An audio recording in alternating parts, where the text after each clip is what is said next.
Waktu itu saya nonton filmnya I Am Hope. Judulnya I Am Hope ya. Oh. Yang sama sama Tatiana kalau nggak salah. Pokoknya yang dia anaknya. Oh, ayam toh? Ya, I Am Hope. Ayam. bukan. Krunguku ayam. I Am Hope. Oh, I Am Hope. Oke. Ketika saya mau melakukan apapun, saya harus riset dulu. Ada dasarnya. Ada dasarnya. Mau kerja atau mau ketemu orang, bahkan saya mau ketemu jenengan aja ya, saya riset dulu. Wah, kayak nang lab wae. Ibu itu selalu bebasin saya mau ngapain. Oke. Yang penting pokoknya kamu ingat Tuhan. Oke. Dan kamu nggak menyakiti orang lain. Dan kamu bahagia dengan apa yang kamu lakukan. Dan kamu lakukan itu benar-benar. Oke. Jangan setengah-setengah. Benar. Capek boleh, tapi jangan sampai 2 kali capek. Betul sih.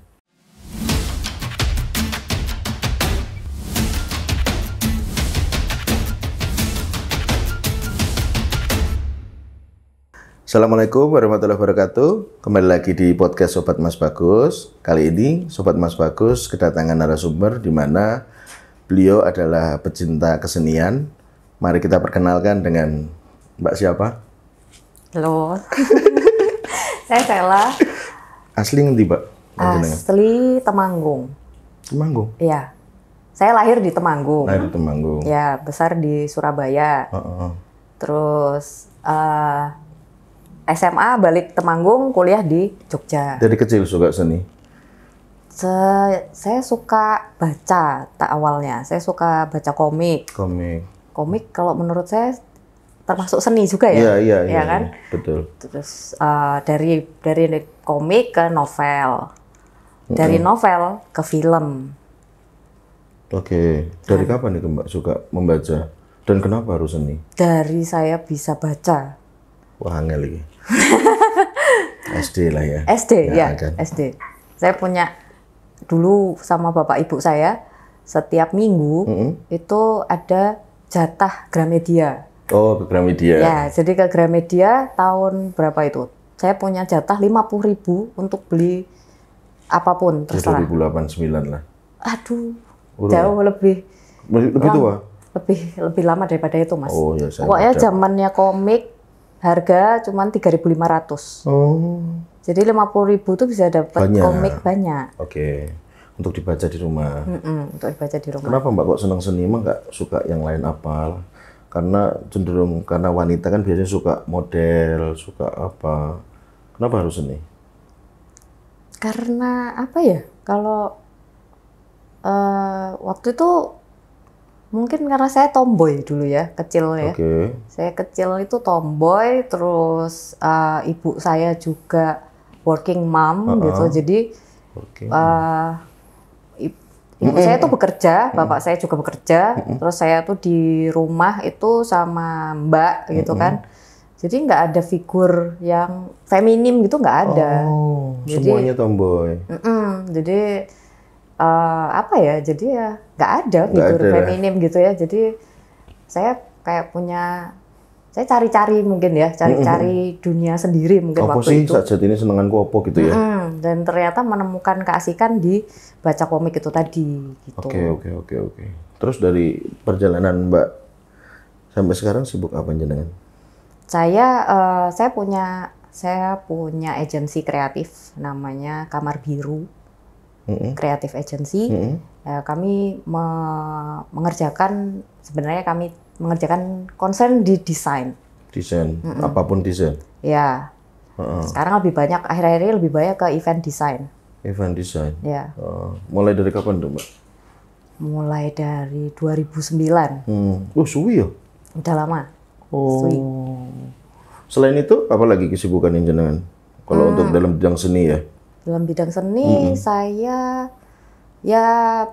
punya teman-teman banyak seniman ya. Jadi sering diskusi soal seni, sering diundang ke pembukaan pamerannya mereka. Terus kemudian saya waktu itu ketemu, nggak tahu ya. Ini saya sebenarnya bukan orang yang pinter atau yang wow gitu ya. Cuman saya orang yang beruntung menurut saya. Dari Instagram aja ya, saya itu ditemukan oleh waktu itu tahun 2018 ditemukan oleh Pak Garin. Pak Garin Nugroho.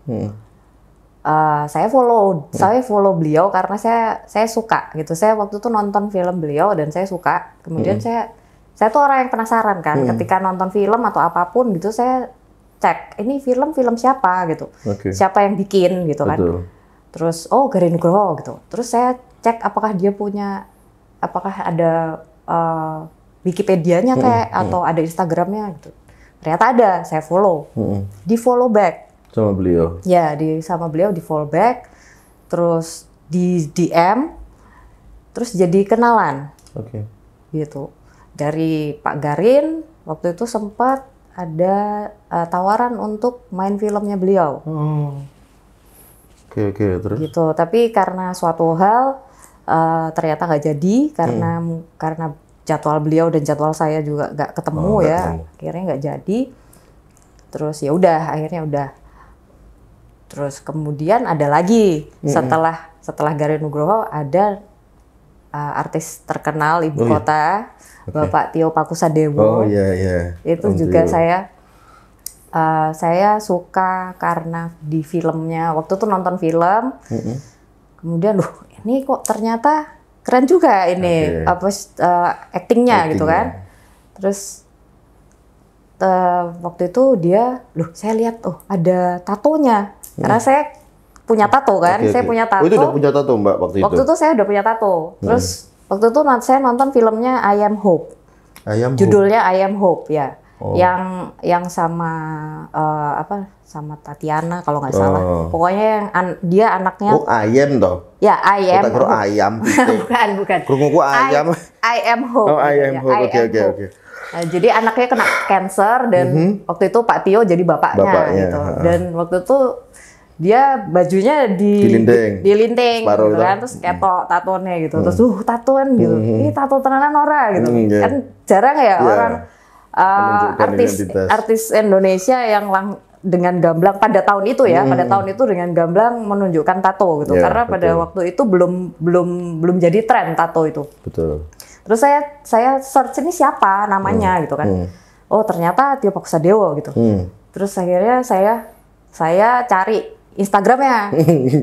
Dan ternyata ketemu. Dan ternyata Pak Tio nih sweet gitu. Di feed-feednya tuh dia sama anak-anaknya romantis gitu. Jadi Daddy banget lah ya. Iya, padahal tatoan tapi ketika diajak joget-joget di feed gitu tuh mau gitu. Nah, itu kan lucu gitu kan, jadi saya follow. Sama di fallback juga saya. Di fallback, terus mungkin beliau lihat isi profil saya di Instagram ya. Di Instagram saya punya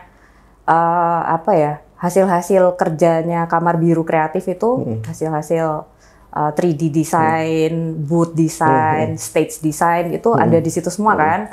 Beliau mungkin lihat ya, terus beliau DM saya. DM untuk waktu itu beliau pengen pesan booth. Terus DM-an jadinya kan. Terus beliau kasih nomor WhatsApp-nya untuk dia bisa meeting nggak gitu. Dia bilang. Beliau bilang bisa meeting nggak? Wah, Pak, saya tapi di desa loh, saya bukan di Jakarta gitu. Desanya mana gitu? Desanya saya di Temanggung gitu. Itu termasuk desa kok? Ya iyalah kalau dibandingkan sama Jakarta toh. Oh iya. Bukan kota ya? Iya, terus beliau bilang kalau nggak masalah kalau sekarang mah kan bisa Zoom, bisa WhatsApp video call gitu. Terus saya dikasih nomor WhatsApp-nya. Nah, sejak itu saya dikasih WhatsApp-nya, kemudian saya kok intens berkomunikasi sama beliau, terus sekarang saya jadi saya jadi asisten beliau. Sampai sekarang? Iya. Mantap. Jadi jadi kesibukannya sekarang ya selain Kamar Biru dan asistennya Pak Tio. Oh, beliau di Jakarta tapi? Beliau Jakarta. Asisten sebagai apa? Di bidang apa? Saya asisten semuanya beliau. Sebenarnya ya. Jadi apapun yang dibutuhkan, misal beliau butuh ngurus mau ke Jogja, misal ada syuting di Jogja, gitu. Butuh tiket dan lain sebagainya, saya yang ngurus. Iya. Lebih ke ADC kali ya? protokoler. Ya kayak gitulah. Kan. Oh iya ngeri. Tapi seru tadi bahas tato itu loh. Emang identik apa sih Mbak tato di waktu dulu tuh? Kok apa ya? Unik aja. Kalau buat aku tato sih seni sih buat Raya. Iya. Kalau buat mungkin pandangan jenengan di waktu dulu gimana tuh? Ya dulu kan kalau pandangan saya dari dulu sih memang tetap seni. Seni ya. Cuman memang waktu dulu kan tato itu masih tabu ya. Ya tanda kutip masih tabu, dan kalau tato itu pasti orang nih pernah di penjara nih pasti orang. Atau gitu enggak kan. orang pernah sakit hati daripada nyakitin orang lain, nyakitin diri Nah sendiri. kayak gitu-gitulah pokoknya. Jadi kalaupun orang punya tato pasti nggak akan berani menunjukkan dengan gamblang gitu ya, nggak akan mau publish gitu loh. Iya juga sih, zaman dulu juga dititeni ya Mbak ya. Iya. Yang bertato itu mesti ruwet lah. Tapi sekarang malah banyak orang beda, bertato. kalau sekarang beda. Sekarang Berarti jenengan suka film juga? Suka. Pernah nggak mau bikin karya di dunia perfilman? Pernah. Apa itu? Saya pernah memproduseri film dokumenter judulnya Don. Itu film tentang apa itu Mbak? Film dokumenter tentang fotografer Indonesia yang satu-satunya fotografer Indonesia yang pernah dapat penghargaan 100 fotografer terbaik di dunia di Perancis tahun 2000. 100?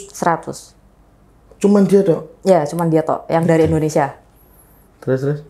Ya itu dia karena apa namanya? Karena nggak banyak yang denger ya, nggak banyak yang denger soal Pak Don Rahman ini, makanya dibuatlah film dokumenter itu tentang datang dari diri jenengan ki Mbak, atau emang aku pengen nggak film dokumenter deh, atau enggak emang searching dulu siapa sih sebenarnya fotografer yang nggak tampak di permukaan itu siapa?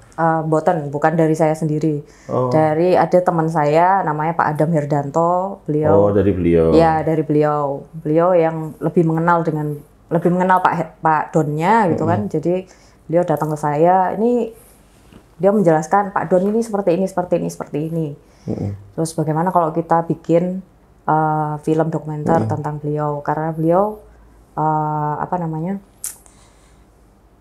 karyanya tuh sungguh luar biasa, tapi tidak banyak orang yang tahu. Gitu. Kenapa ya Mbak?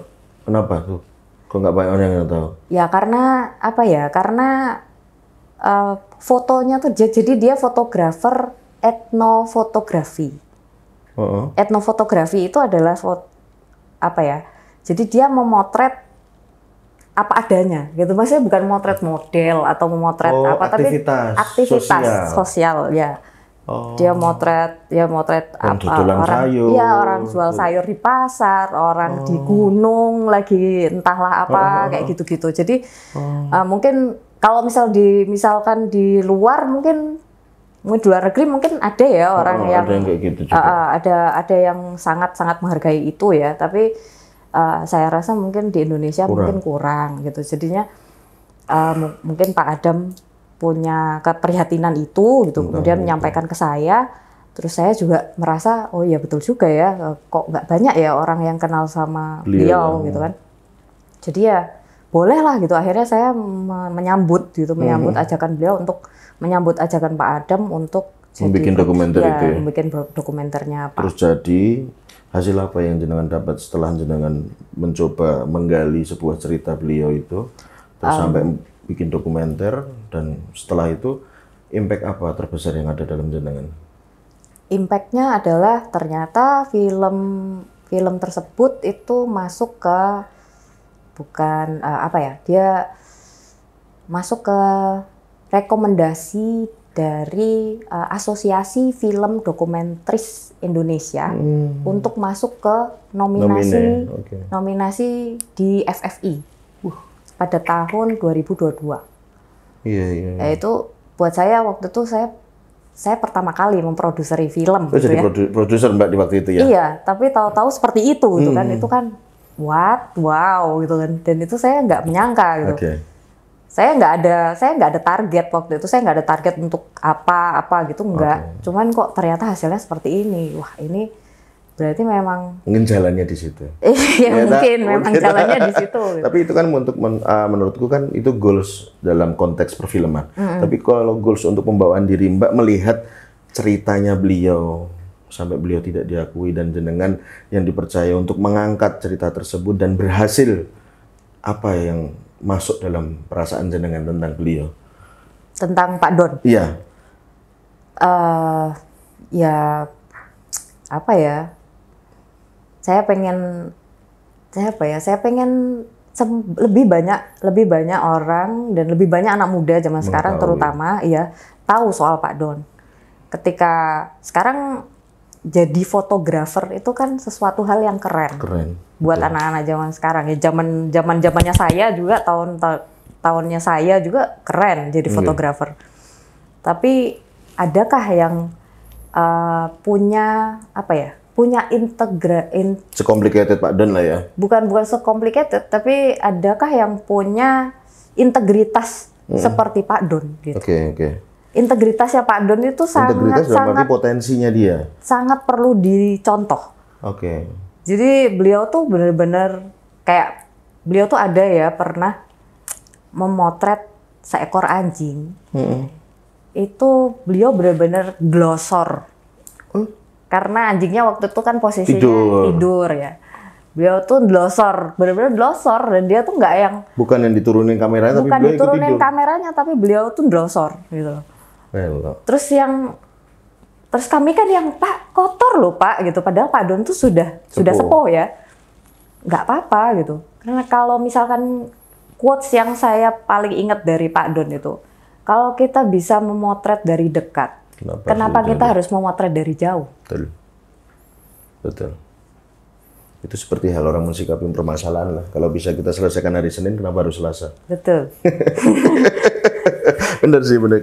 Berarti metodologi sebuah akademi semua itu sebenarnya sama ya Mbak? Ya kan? Yang jadi pertanyaan kecil saya, kenapa beliau seintegritas itu, sehebat itu, kok tidak dilihat itu loh. Yang menjadi, saya pun walaupun tidak mengenal tuh kayak, kok masa kayak gitu. Terus model apa yang orang lihat sekarang dengan kebanggaan personality mereka tuh apa? Cuman hasil? Enggak juga kan. Di dalam hasil pasti ada perjuangan kan. Kenapa orang nggak bisa lebih menghargai perjuangan tersebut gitu kan?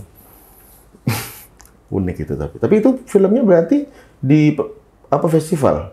Nggak bisa dilihat kita. Kita kalau pengen lihat di mana, Pak? Sepertinya ada di YouTube. YouTube? Ya. Oke. Kapan-kapan tak lihat. Seru loh. Apa ya?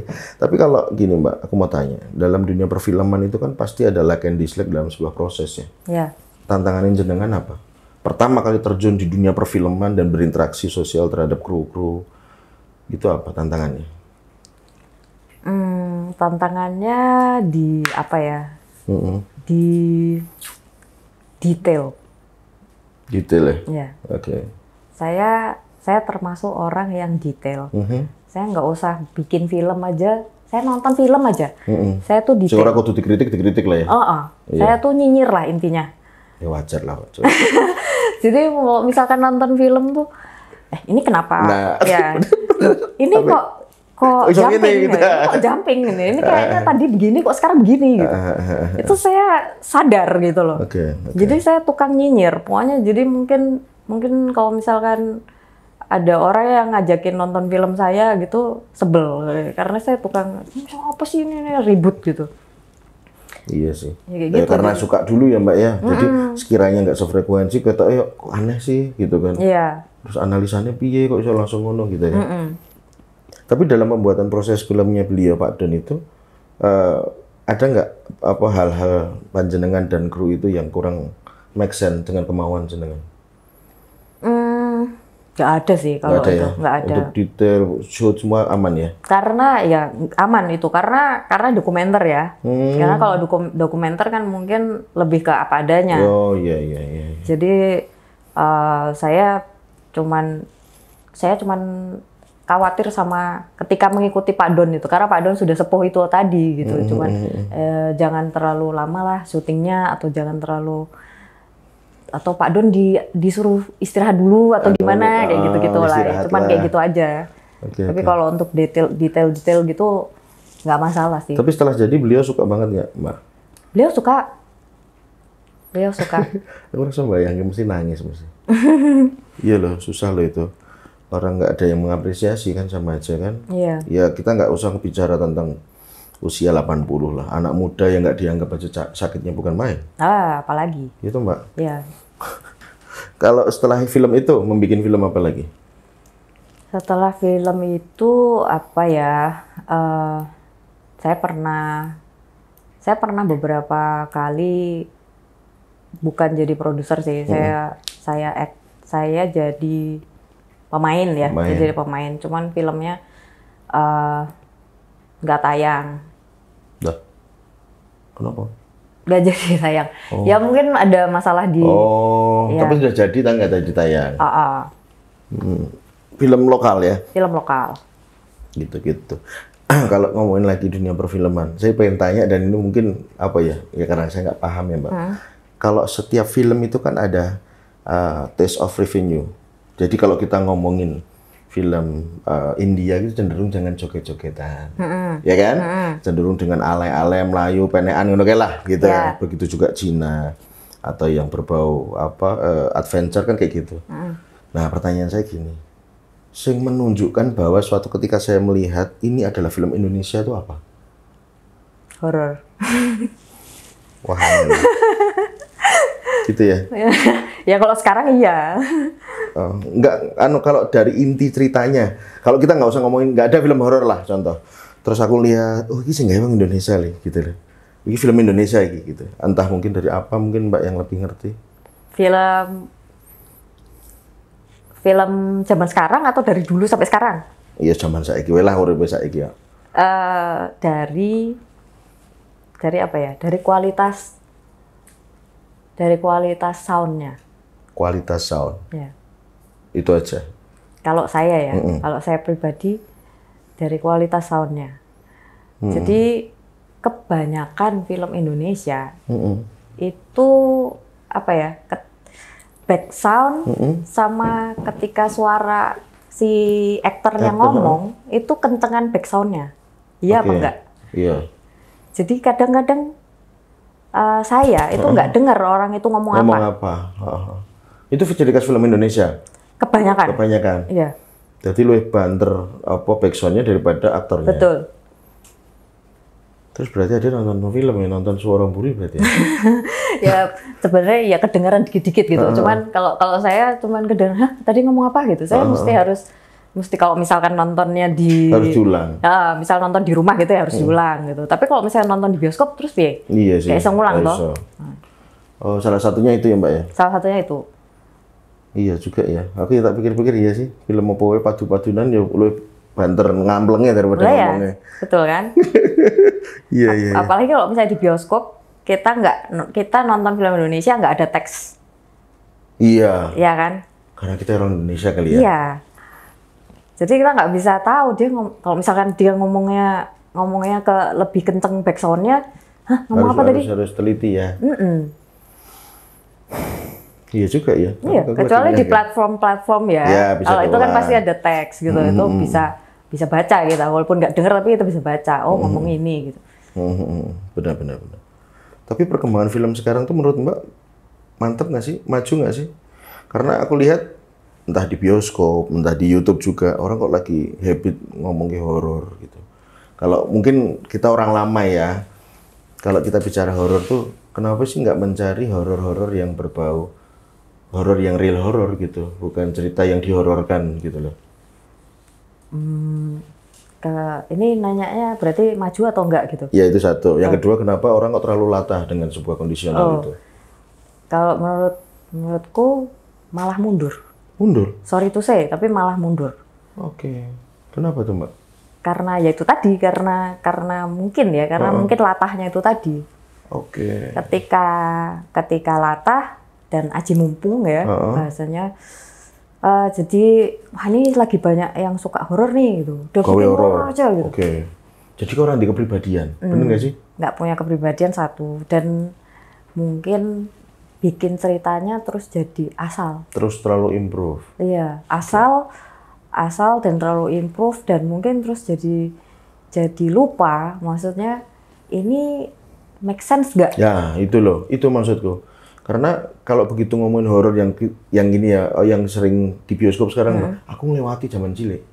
Orang ngono ya gitu ya. Iya kan, nah. Gitu loh. Cuman ya itu, aku takutnya gini, pengikisan sebuah nilai sejarah, gitu loh. Maksudnya orang modern sekarang, oh taunya yang John Sewu kayak keranda maya tuh kayak gitu, oh maksudnya ya itu gitu. Dia nggak berusaha mencari tahu bahwa sebenarnya kenapa tuh kok iso ana keranda mayat, kenapa tuh dia mabur dewe, tiba yang ngarepe omah sampai mati, gitu kenapa gitu loh. Karena kan kembali lagi, film apapun menurut saya korelasinya kan ke budaya lama. Dan budaya itu cenderung dengan ya simbah-simbah kita yang sudah terjadi. Makanya yang nonton horor tuh saya senang sebenarnya, cuma kok gini banget sih. Dan orang tuh ya percaya dengan kondisi itu gitu loh. Kan konyol kan itu. Aduh. Iya. Makanya itu anak kecil saudara saya aja pernah saya tanya, "Dek, setan paling mbok takuti apa?" Enggak ada, Om. Lo kira pocongan gak wedi? Enggak. Oh, iki rong ketemu dalam hati saya. Gitu loh. Karena dia tiap hari di YouTube ngeliatnya itu. Wah, caci lek loh, itu baru kelas 6 SD. Gitu loh. Sampai pede itu dia menghadapi dunia yang dimana dia belum fasenya di situ. Ya saya takut aja begitu dia dewasa menggampangkan sebuah momentum. Gitu loh. Padahal setahu saya film itu kan ya terlepas karya, kita harus menyiratkan pesan karena tamparan yang halus itu adalah lewat film menurut saya ya.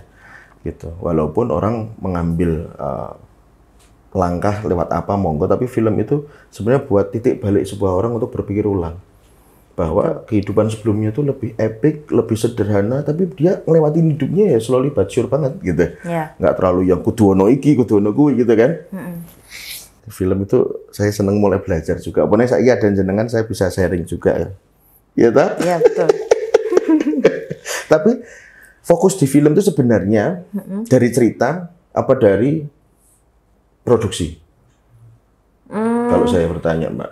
Kalau jenengan seumpama dikasih achieve untuk bikin satu film yang sederhana, luwih becik ceritanya apa krune apa produksinya apa? Ceritanya apa? Walaupun krune ora apik dan produksinya ora apik. Ya harus semua ya sebenarnya. Enggak, kalau suruh milih satu. Ya, tapi kalau suruh milih satu ya awalnya dari cerita dulu. Cocok. Aku juga gitu. Gitu. Karena ya itu lagi. Film itu nggak akan bisa berbicara kalau ceritanya gantung. Ya kan? Dan nggak detail juga. Tapi ya susah, uang hidup sekarang, generasi sekarang tuh lebih modern ya Mbak ya. Makanya saya bilang ke adik-adik juga, wong cah nom saiki iki lho hebat loh. Luwih smart, luwih agresif lah. Tapi kenapa pola pikir dia tuh terlalu dibatasi sendiri dengan kondisi dia gitu loh. Saya bisa ngomong kayak gini, satu sampel saya ya saudara-saudara saya. Sedih aku Mbak kalau ngomong. Karena kalau begitu ngomong anak kecil tuh saya mikir 10-15 tahun yang lalu di mana saya disuruh orang tua saya, "Cah Bagus tolong tumbasno." Aku ngeliate meripati orang tua aku nggak berani loh. Zaman saya. Saiki gak kosek mah bla handphone apa whatever. Ya saya takut gitu. Karena mungkin saya sudah yang melewati fase di mana apa yang dulu saya anggap enteng itu ternyata akan tiada. Gitu. Apalagi saya udah kehilangan beliau dan saya nggak bisa meminta beliau lagi untuk ada. Saya cuman pengen memberikan apa yang saya rasakan ini anak-anak sekarang tidak perlu meng-ACC bahwa ini sebuah cerita, tapi elingono. Kowe senajan anakmu sok ben ki wong tuamu ki tetep wong liya tinggal kowe, kecuali kowe iso nggawa awakmu. Kayak gitu loh. Ya. Karena dari situ pun kita mau bagaimanapun enak. Itu yang saya alami, Mbak. Dulu Mbak, ya Allah, aku ngeyelan wong. Cuman orang tua selalu bilang, kowe sok ben urip dhewe. Kowe nek iso ngatur dhewe, mesti diteki sapa. Gitu. Sekarang saya tersadar, ternyata orang tua tuh punya trigger spesial di mana cara membentuk anak itu nggak perlu dengan ucapan, dengan tingkah laku, dengan sikap. Itu betul. Saya rasakan banget. Gitu. Makanya ya sekarang tuh seneng aja lihat orang-orang, kok SMP, SMA udah hebat. Itu seneng saya. Tapi ya itu, makanya pengen pelan-pelan belajar tentang cara beradab tuh gimana, cara beretika gimana gitu. Untuk ya wes pinter, etikanya apik kan saya pinter tuh Mbak. Yeah. Kena itu. aduh. Kalau dalam perjalanan jenengan support system terhebat menurut panjenengan siapa? Support system terhebat ya ibu saya. Oke. Ibu saya, Eyang Putri, Oke. Ya keluarga saya ya, Nggih. keluarga saya. Terus teman-teman juga. Teman-teman itu juga support system. Jadi dalam perjalanan jenengan orang tua selalu ngestreni ya, ngikutin ya, dan mengetahui. Ya, ibu itu selalu bebasin saya mau ngapain. Oke. Yang penting pokoknya kamu ingat Tuhan. Oke. Dan kamu nggak menyakiti orang lain.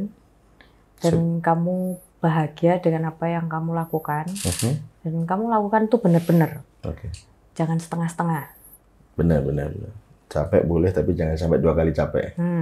Betul sih. Orang tua itu memang istimewa. Ternyata ya sama, semuanya tuh Mbak. Ya kan? Berarti sampai sekarang beliau masih sehat? Ibu saya kebetulan sudah meninggal juga. Oke, sorry. Ya, jadi ya tapi legasinya ibu tuh juga masih melekat. Masih melekat, ya. Saya juga nggak, apa ya, ibu saya kan karena ibu saya working mom ya, jadi saya juga lihat dari kecil betapa beliau itu bekerja keras. Totalitas. Gitu. Totalitas. Bertanggung jawab, gitu. Betul. Jadi saya nggak, kalau misal kerja itu nggak selesai gitu loh. Jadi harus ya. Terus kulino kacilek mestinya lihat orang tua ya. Udah kulino. Waktu dulu juga saya sering ikut ibu saya kerja gitu, jemput ibu pulang dari kantornya gitu, ternyata belum selesai. Padahal sudah waktunya pulang. Gitu. Jadi saya harus nungguin ibu saya lembur kayak gitu. Jadi saya lihat gitu kan, oh, besok kalau gede itu ternyata gitu ya, gitu ya. Ada lembur-lembur gitu ya. Padahal harusnya dibayarnya cuma sampai jam 5 misal. Tapi ibu saya kok mau ya gitu. Tapi ternyata dari seperti itu gitu tuh ternyata kerjaannya selesai dan ternyata ibu saya diapresiasi oleh bosnya juga gitu, diapresiasi lebih dan ternyata juga bisa bisa jadi punya kehidupan yang lebih baik gitu loh. Oke. Jadi there's nothing wrong with hard work gitu, ya kan? Betul. Mungkin sewaktu dulu mungkin Mbak berpikir seperti itu karena mungkin belum sampai ya. Kenapa tuh orang tua aku tidak kayak ngono? Walaupun akhirnya jenengan sekarang lakoni itu gitu. Gitu. Tapi kalau jenengan seumpama di satu kondisi, apa yang pengen jenengan sampaikan terhadap ibu dan orang tua lah terkhusus dengan kondisi jenengan sekarang lebih matang, dewasa? Saya pengen ya boleh kerja keras, tapi kesehatan tuh perlu dijaga juga. Oke. Jangan, maksudnya ya kerja keras ya oke lah kerja keras, cuman orang ngono banget lah. Orang ngoyo banget. Kalau misalkan inget badannya aja, didengerin aja badannya gitu. Badannya didengerin. Kalau misalkan memang ngantuk ya sudah istirahat sebentar. 5 menit aja. Apa kayak power nap istilahnya ya kalau zaman sekarang power nap gitu. Tidur bentar gitu. Terus nanti kerja lagi nggak apa-apa. Gitu nggak apa-apa gitu. Tapi jangan dipaksa. Diforsir ya. Itu karena nanti. Apapun yang dipaksa yang nggak bagus ya Mbak ya.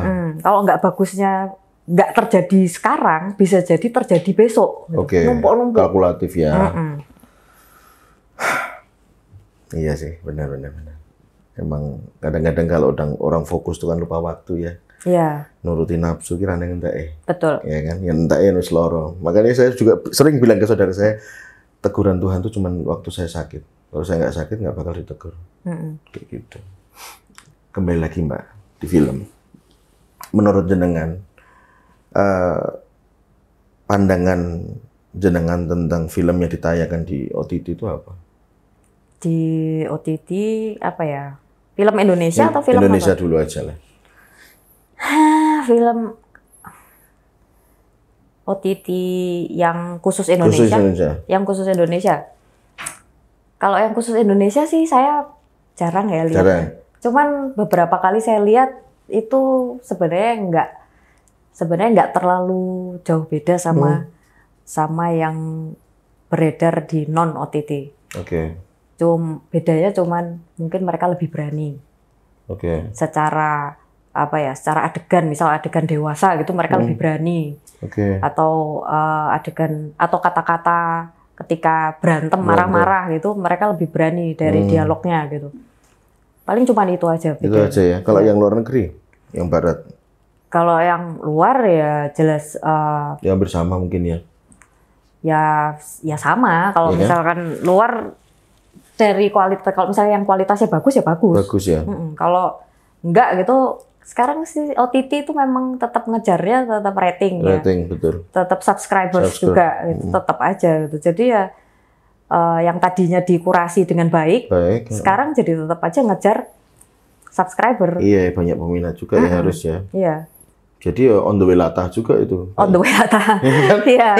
Jadi memang kembali ke kitanya aja gitu, kembali ke kita untuk kalau misalkan memang mau nonton film yang yang bagus ya kitanya bisa pilih-pilih. Pilih-pilih ya, sesuai apa yang kita mau toh. Kalau jenengan disuruh memberikan masukan, Mas, Mbak, saran buat anak-anak muda sekarang yang pengen mungkin kuat seperti jenengan melewati fase apapun itu dan sampai sehebat ini apa, Mbak, kira-kira? Kiat-kiatnya apa? Kiat-kiatnya nomor 1, jadilah anak atau orang yang penasaran. Penasaran? Iya, jangan berhenti penasaran. Oke. Jadi misal kayak nonton film nih. Nonton film tentang apa? Misal tentang ada kisahnya, ini kisah nyata. Filmnya kisah nyata, pesawat jatuh di pegunungan Alpen. Itu kisah nyata dan dia ternyata harus bertahan sekian puluh hari dan harus makan sampai harus makan teman-temannya yang sudah meninggal. Kanibal. Iya, sampai harus ada kanibalisme di situ. Nah, itu saya nontonnya sampai yang benar-benar kayak sesak napas gitu ya, sampai shock gitu. Dan itu setelah selesai film itu saya mesti googling ini yang bikin cerita siapa, yang direct siapa, dan aktrisnya siapa, pernah dapat penghargaan apa aja, apakah sebagus ini tuh dia dapat penghargaan atau enggak gitu. Dan ternyata direkturnya ini, ternyata yang nulis juga direkturnya misal. Dan beneran kisah nyata tahun sekian di negara ini. Dan saya juga googling beritanya yang beneran, yang kisah nyatanya. Sedetail itu. Sedetail itu. Nah saya beneran cari semua kan. Dan dari situ ketika itu saya melakukan hobi saya sebenarnya nonton film. Ya kan, dari sesuatu yang sebenarnya habis kerja nonton film lah santai-santai gitu kan. Tapi pada akhirnya karena saya penasaran, saya harus searching semua informasi gitu ya. Saya riset gitu kan. Dari riset itu membuat kebiasaan, membuat saya menjadi kebiasaan bahwa ketika saya mau melakukan apapun, saya harus riset dulu. Ada dasarnya. Ada dasarnya. Jadi ketika mau kerja atau mau ketemu orang, bahkan saya mau ketemu jenengan aja ya, saya riset dulu. Koyo nang lab wae. Apa hasil risetnya jenengan apa iki? Saya sebenarnya nggak tahu ya kalau sebelum ketemu namanya jenengan Mas Bagus itu nggak ngerti. Cuman saya riset BS Entertainment itu apa. Saya cek. Sebelum saya nggak pernah tidak kan. Semua wanita kayak jenengan loh, Mbak. Istimewa berarti. Lo bener loh. Iki jadi pejabat KPK cocok. Apa ini teliti banget. Terus? Saya kalau mau ketemu orang itu saya sekarang riset dulu. Kan sekarang hampir semua orang punya sosmed ya. Betul. Jadi saya tinggal Google namanya aja pasti keluar, mungkin keluar Instagramnya atau keluar Facebooknya atau apalah. Nah itu saya cek dulu. Oh ini orangnya, saya lihat feednya. Kalau misalnya nggak ke log ya, saya lihat feednya. Oh ini mungkin orang seperti ini. Bisa dilihat karakternya kurang lebih ya. Jadi ketika saya ketemu, saya bisa membawa diri saya. Saya harus bawa diri saya seperti ini. Ketika saya ketemu orangnya super religius ya saya harus hati-hati, ya kan gitu. Ketika orangnya santai ya saya santai. Jadi nggak akan ada konflik. Betul. Berarti fleksibel lah. Betul, seperti itu. Jadi dari penasaran adaptif. Jadi menurut saya untuk bisa hidup dengan nyaman di dunia yang sangat dunia ini sekarang kan sangat unik dan sangat cepat banget gitu perputarannya ya. Nah, itu tuh harus itu tadi penasaran dan adaptif. Ketika melihat ada sesuatu yang baru, cari gitu. Apa itu gitu. Ketika udah tahu jawabannya, berusahalah beradaptasi dengan itu. Dan ketika berhubungan dengan film, yaitu tadi itu saya tadi cari, searching dan lain sebagainya. Dan ketika akhirnya ketika pada akhirnya saya dapat kesempatan untuk menulis sebuah cerita film, saya juga melakukan itu. Saya riset sebelum menulisnya. Jadi saya menulis dengan saya riset betul-betul, sehingga ceritanya saya buat sedetil mungkin, sehingga logiknya itu ada. Harus kayak gitu ya emang Mbak ya, alurnya biar orang bisa memahami secara detail juga ya. Iya, harus seperti itu. Karena di film itu harus punya logik dan harus punya feel. Iya. Dari logik dan feel kemudian lahirlah value. Tapi susah orang membandingkan hal itu.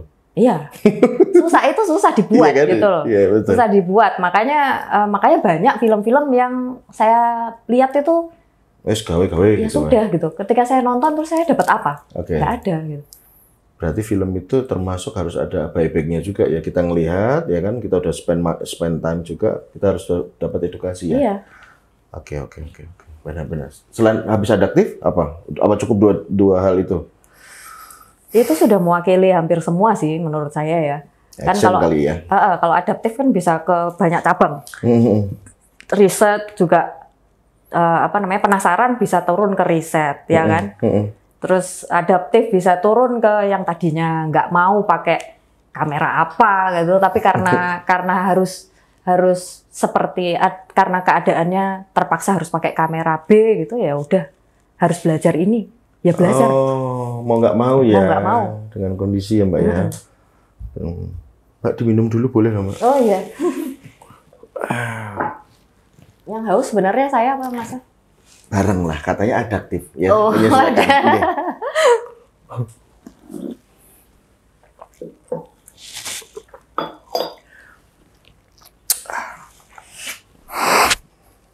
Enak juga ini kopinya.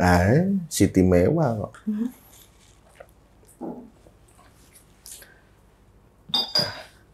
Kalau menurut Mbak, film terbaik versi Mbak apa Mbak? Dalam perjalanan dengan menggeluti dunia perfilman. Film terbaik. Sebutkan 4 aja lah, rasa akeh. 4? Kayak tenan gitu. Ya wes, kawan. Iya, 4. Oke, 4 film. Kalau yang luar ya, film terbaik itu saya sampai nonton berkali-kali, ya mungkin 11 atau berapa kali di bioskop loh ya. Oh iya. 11 kali di bioskop. Well, niat tenan ini gue. Itu adalah kok saya lupa ya judulnya. Soalnya bahasa Inggris sih. The Greatest Showman. Oh, The Greatest Showman 2019. Ya. Oke. Terus kenapa suka itu? Itu karena benar-benar itu film musical kan. Film musical yang dikemas yang sangat dikemasnya tuh bagus banget. Semua musiknya, semua lagunya itu cakep. Semua aktrisnya tuh juga kayaknya tuh benar-benar actingnya tuh dapet banget. Dan warna di film-film itu macam-macam banget kan. Itu sirkus ya ceritanya ya. Jadi warnanya tuh kaya banget gitu loh. Tapi somehow dengan warna yang begitu banyak, itu ngeblendnya tuh enak gitu. Dan itu menurutku tuh nggak gampang untuk membuat itu.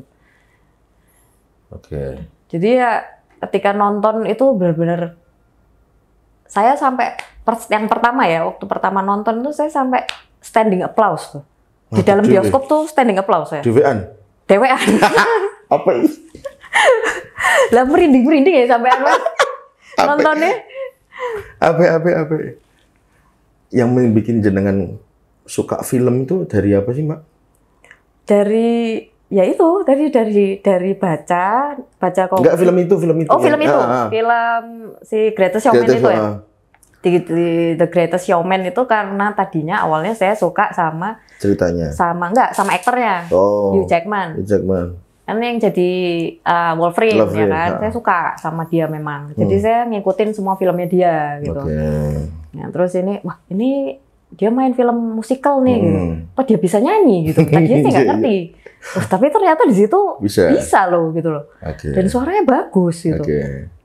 Dan ya itu makanya itu yang membuat saya seneng ya. mind blown gitu loh. Ternyata dia bisa nyanyi juga gitu. Kurang tahu deh aktor meran nyanyi juga toh. Dan dan dari situ saya akhirnya Google gitu. Kok iso nyanyi? Ternyata dia berangkat dari Broadway. Oh, musikal juga. Iya. Iya, Broadway. Film kedua. Film kedua adalah Oppenheimer. Wah, tahu. Oke. Oppenheimer itu saya nontonnya tuh mumet. Iki carane nulis skripnya iki piye? Kenapa emang, Mbak? Oppenheimer itu kan sejarah ya. Dan itu semuanya kata-kata loh. Maksudnya hampir kayak 80% tuh dialog, orang berdialog. Panjang banget gitu. Tapi saya nontonnya itu tuh nggak bosen. Nonton terus. Blas nggak bosen. Dan padahal itu kayak 2,5 jam atau hampir 3 jam gitu. Filmnya. Dua. Tapi nggak bosen. Dan karena memang benar-benar sangat menarik gitu. Bagaimana dia bisa menulis dialog dengan sangat menarik, sepanjang itu dengan sangat menarik. Dan yang saya pikir adalah gimana si aktor-aktor itu yang adalah seorang aktor, tapi dia bisa acting sebagai orang penemu nuklir dan lain sebagainya, yang dia bisa benar-benar kayak mendalami banget ya. Iya, dia mendalami banget, dia benar-benar kayak tahu apa yang dia bicarakan gitu. Dia ngomongin nuklir gitu loh, dia ngomongin atom bla bla bla gitu, tapi dia kayak benar-benar tahu gitu. Kayak di bidangnya dia gitu ya? Kayak dia benar-benar di bidangnya dia gitu. Berarti kan, pendalamannya yang ngeri Mbak itu? Pendalamannya ngeri, yang nulis ngeri, aktornya ngeri, pendalamannya, sama direkturnya juga ngeri. Iya sih. Itu saya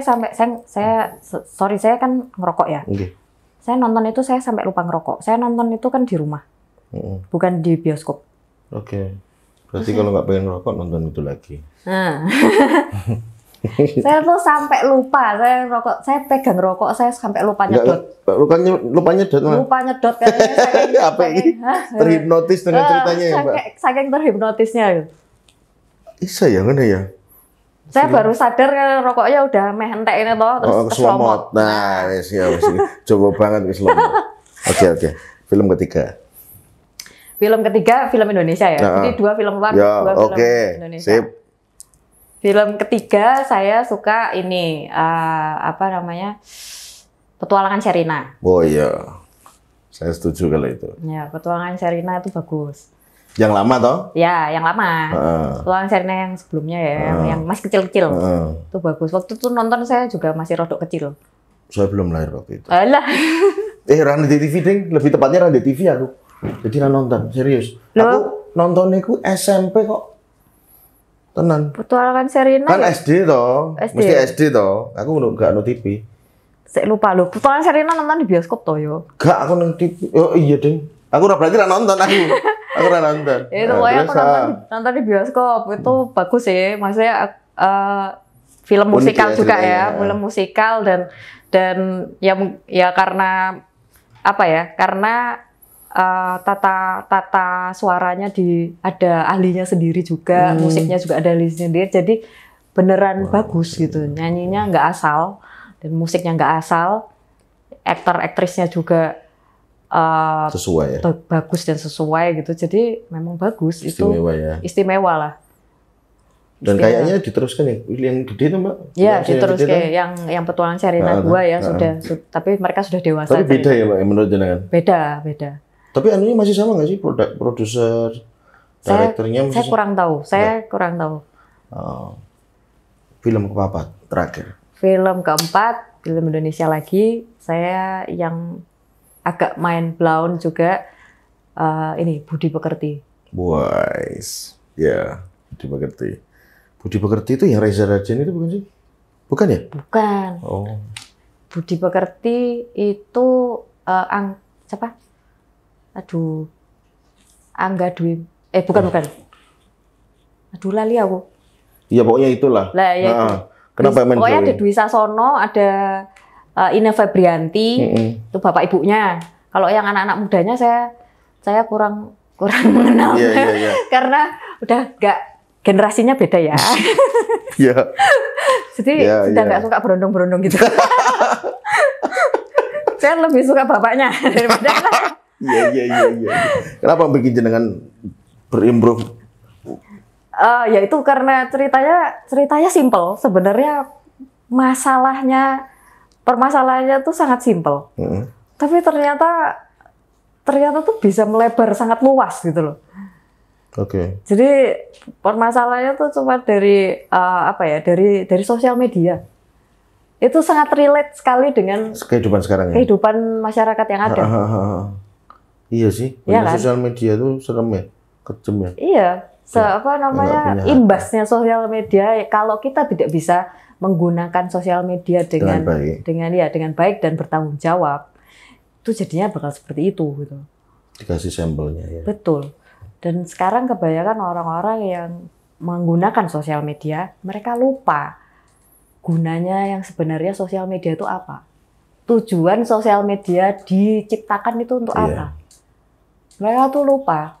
Menurut saya lihatnya. Kalau menurut jenengan apa tujuan sosial media diciptakan? Tujuan sosial media diciptakan ya, namanya aja sosial media kok. Ya untuk bersosialisasi, untuk sharing pengalaman, bukan untuk perang. Nah, sekarang yang terjadi apa? Perang ya. Perang kan? Perang kata-kata, bully. Tapi kalau gini Mbak, apa kita mungkin orang lama lah dianggap ya aku wong tua apa-apa. Sosial media di waktu dulu kan belum ada. Kalau kita berkontekstual dengan sosial itu kan berinteraksi, ya kan? Nah, sudut pandang itu kan sekarang sudah berubah. Namanya berinteraksi itu pegang handphone. All about activity for your device. Apakah tidak berbahayakah itu? Yang dibutuhkan namanya kita bersosial kan aku ngerti kowe ngerti aku. Bener nggak sih kalau kita ya? Nah makanya anak-anak sekarang kan bahasa di sosial dengan bahasa ketemu itu berbeda loh. Bener nggak? Gitu. Takutnya lama-lama ini akan menjadi sebuah kebiasaan. Aku rasa butuh ketemu menungso, tapi aku iso kenal kowe kok gini, gitu kan? Bener nggak sih? Betul.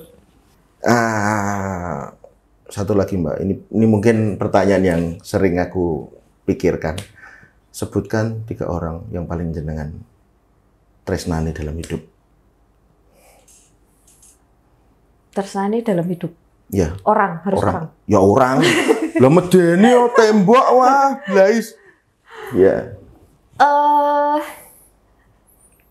Ibu saya. Ibu saya yang pertama. Yang kedua yang putri saya. Oke.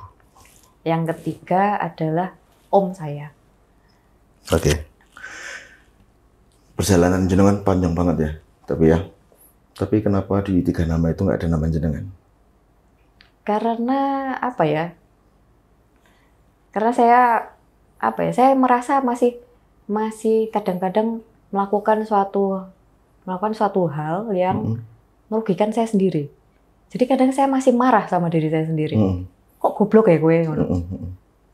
Tapi ya benar, kalau itu kan normatif dalam hidup lah. Berbuat salah, berbuat baik itu normatif. Tapi kan soal mengachieve diri kita itu kan kadang-kadang menimbulkan aura yang lebih positif untuk kita berkembang. Benar kan? Kenapa saya tanya kayak gitu? Karena ini pertanyaan almarhumah ibu saya ke saya. Sama, saya juga menjawab seperti itu. Kok ranek jenengmu tuh cah bagus bilang gitu. Kowe iki butuh ditresnani. Kowe aja tresnani wong tuamu tok, awakmu ditresnani. Saya nggak bisa ngomong di situ. Gitu aja. Makanya dengan perjalanan jenengan mulai dari kecil suka seni dan sekarang bisa berdiri, bisa punya usaha, dipercaya orang, itu menurutku udah effortnya luar biasa. Dan jenengan butuh ada kasas kecintaan untuk diri sendiri. Kita terlepas orang yang jenengan tresnani tadi. Itu paling enggak untuk merilis kita bahwa apa sih urip tujuannya golek apa sih? Yen aku ora mbagiake awakku lan keluargaku gitu. Karena banyak anak tujuan hidupnya itu 2. 1, dia adalah beribadah. Yang kedua, membahagiakan orang tua. Sampai sekarang masih abu-abu, membahagiakan orang tua itu seperti apa, orang anak itu ditanya nggak tahu. Kalau zaman kita mungkin pinter apa-apa, ternyata bukan itu. Sebelumnya terima kasih Mbak atas waktunya, atas sharingnya. Semoga bisa menjadi banyak koreksi buat saya pribadi, buat orang, bahwa untuk menggapai sebuah keinginan, harapan, serta fokus di usaha itu perlu tanggung jawab. Betul. Makasih sebelumnya, Pak. Assalamualaikum.